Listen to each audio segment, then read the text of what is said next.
प्रभु के मीठे और मधुर नाम में आप सबों को जय मसीह की। मैं आज आपसे एक छोटा स्टोरी शेयर करना चाहता हूँ। ये प्रथम विश्व युद्ध की समय की घटना है। जब यूएस सेना के जवान पैसिफिक के एक आइलैंड में पहुंचते हैं और वहां पे बड़ी तेजी से युद्ध शुरू हो जाता है। हर तरफ गोलीबारी, बमबारी और धुआं धुआं हो जाता है, जिसके कारण एक जवान उनकी टोली से अलग हो जाता है। बहुत कोशिश करने के बावजूद भी वो अपने साथियों से संपर्क नहीं कर पाता, तो वो अपने आप को छुपाने की कोशिश करता है। और वो जब देखता है कि दुश्मन सेना के जवान उसकी ओर आ रहे हैं, तो वो अपने आप को छुपाने के लिए पहाड़ों पर चले जाता है। और उस पहाड़ में छोटे छोटे होल्स थे, छोटी छोटी गुफाएं थी।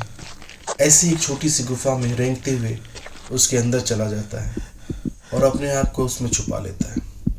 थोड़ी देर के बाद दुश्मन सेना भी उस पहाड़ी पर आ जाती है। वो बहुत डर जाता है और परमेश्वर से प्रार्थना करने लगता है, परमेश्वर मुझे बचाइए, परमेश्वर आपकी इच्छा जो भी हो मुझे स्वीकार है, क्योंकि मैं आपसे प्यार करता हूँ और आप पर भरोसा रखता हूँ। अपने आप को परमेश्वर के हाथ में सौंपते हुए चुपचाप बढ़ जाता है। देर के बाद उसको एहसास होता है कि शायद परमेश्वर अब मुझे बचाने नहीं आएंगे। इसी वक्त छोटा सा मकड़ी गुफा के एंट्रेंस में जाल बनाने लगता है। तभी मन ही मन मुस्कुराने लगता है और परमेश्वर से कहता है, परमेश्वर, अभी तो एक बड़ी ईंट की दीवार की जरूरत थी, लेकिन आपने भेजा एक मकड़ी को। और ऐसा कह के वो हंसने लगता है। कुछ देर बाद वो जवान जब बाहर देखता है तो दुश्मन सेना उसके करीब पहुंच जाती है।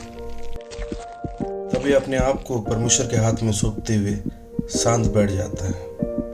तब दुश्मन सेना गुफा के पास पहुंचती है और गुफा को देखकर वापस लौट जाती है। तब वो जवान बड़े आश्चर्य में पड़ जाता है, ऐसा क्या हो गया, ये सैनिक वापस कैसे चले गए। और जब वो उस जाल को देखता है तब उसको एहसास होता है उस जाल के कारण गुफा ऐसा लग रहा था कि बहुत समय से यहाँ कोई नहीं आया है। तब उस जवान को एहसास होता है कि परमेश्वर कितना महान है और परमेश्वर से माफ़ी मांगता है। और परमेश्वर से कहता है, परमेश्वर मुझे माफ़ कर दीजिए, मैं आपको समझ नहीं सका। आपकी मकड़ी की जाल कई ईंटों की दीवारों से मजबूत है। और वो परमेश्वर से माफ़ी मांगते हुए, परमेश्वर का धन्यवाद देते हुए उस गुफा से बाहर निकल आता है। मेरे प्रियो, स्टोरी से मैं कहना चाहता हूँ कि हमारा परमेश्वर सामर्थ्य है। वह असंभव को संभव करने वाला परमेश्वर। जहाँ हमको लगता है यह असंभव है, तब परमेश्वर कहता है संभव है। जैसे मकड़ी से परमेश्वर ने अपनी महिमा दिखाई, वैसे परमेश्वर हर एक चीज़ से अपनी महिमा दिखाने के सामर्थ्य है। अपनी आशा, भरोसा सब परमेश्वर पर रखें, क्योंकि एकमात्र परमेश्वर वही है जो हमारा उद्धार कर सकता है। इस छोटी सी स्टोरी से परमेश्वर आप सबों को आशीष दे। धन्यवाद। जय मसीह।